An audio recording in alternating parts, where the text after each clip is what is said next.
Dahil wala tayong pambiling karne mga idol, dito muna tayo sa sardinas at upo na may ulagbati. Ito, masustansya talaga ito mga idol. For today's video mga idol, sa shoutout muna tayo. Shoutout pala ako kay Sir Carlito Reyes na taga Tantay, Negros Oriental. At lumabas pala ako mga idol dyan sa tindahan na maliit. Grabe yung presyo ng gulay, swak talaga sa budget, pang masa yan mga idol. At shoutout din pala ako kay Sir Antonio Elias Sr. na taga Cagayan Valley. Mga idol, maraming salamat po sa suporta ninyo sir. Shoutout din pala ako kay Ma'am RB Bermejo na isang OFW taga Saudi. Shoutout ma'am, ingat palagi. Lagyan lang natin ng tubig doon. May gamay ratong ibutang mga idol no. Sakto-sakto ra kaya ni siya doon kay sabaw ra po nato. Pila ra buta ka buok kaon. Bali 5 lang kami kumakain mga idol. Sayang din pag marami yung lutuin natin.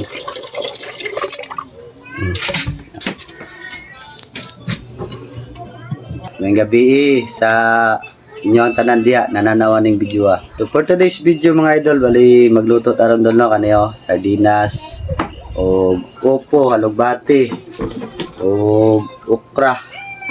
Butang naton ni dol, naputay lamas duwa ra ka buka ni Radol.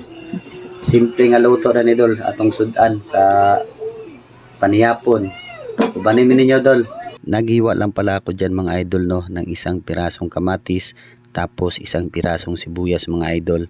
Siyempre kasi kami lang magkakain ni Mrs. dyan. Alam nyo dol, dati tumira kami sa bukid dol. Sama ko yung mga pamilya ko.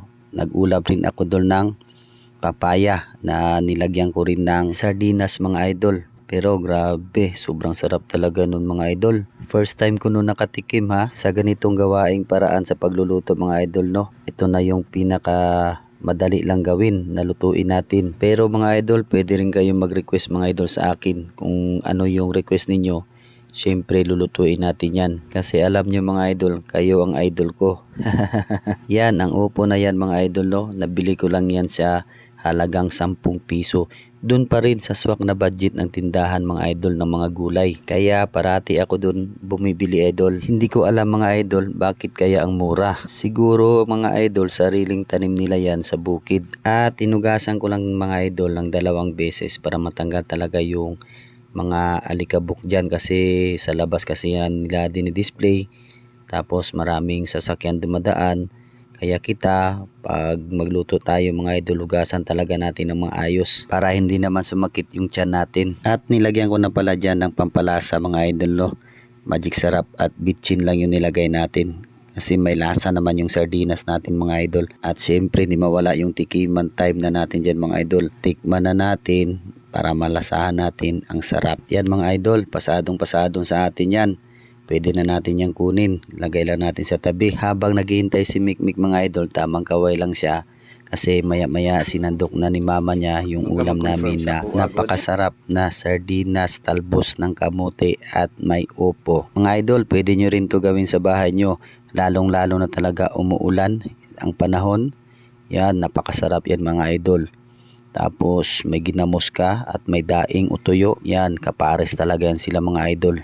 Basta ganyang ulam. At syempre hindi tayo pahuli. Kain tayo mga idol.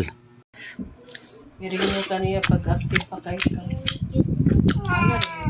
Yan akong giring. 25 Sarap idol.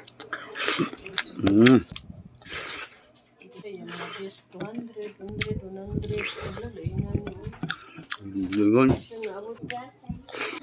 Oh, eto na daw, last bite para sa inyo.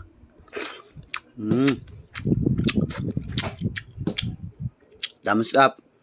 God bless. Bye-bye, Dol. Maraming salamat sa panonood sa video na ito. Amping tangtanan, ingat palagi. God bless. Bye-bye.